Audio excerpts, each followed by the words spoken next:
ছেলে বাড়িতে আসছে, হ্যাঁ। টাকা পাঠাতে হবে, টাকা দাও। তোমার সব কথা ভালো লাগে, এই কথাটা ভালো লাগে। কি? তোমার ছেলে ডাক্তারি পড়াতে গিয়ে মাথাতে কি চাপ পড়েছে, তার থেকে বেশি আমার টাকাতে চাপ পড়েছে। তো টাকার গোষ্ঠীর খাতায় আগুন বেঁধু এত টাকা। এই, এসব কি সব শেখেছো? কেন? তুমি একটা ডাক্তারের বাবা, ছেলে আমার কত বড় ডাক্তার তুমি জানো? ছেলে বাড়িতে আসলে আমাকে তোমাকে স্যাটেলাইটের মাধ্যমে দেখাবে। কেন? আমি একটা ডাক্তারের বাবা, আমাকে ছেঁড়া লাইট মেরে দেখবে কেন?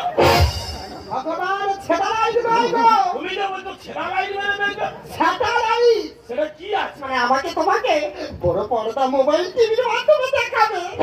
আমি টিভিতে ঢুকে যাবো? হ্যাঁ গো। আমি সাথে চলে যাই। দাঁড়াও, তোমার সাথে দিতে হবে না। আমি কি বলি শোনো, ছেলে বাড়িতে আসছে, যাতে ভালো মন্দ খাই আমি রান্না করছি, আর আমার সঙ্গে সাজবে যে জঙ্গলি কোথাকার।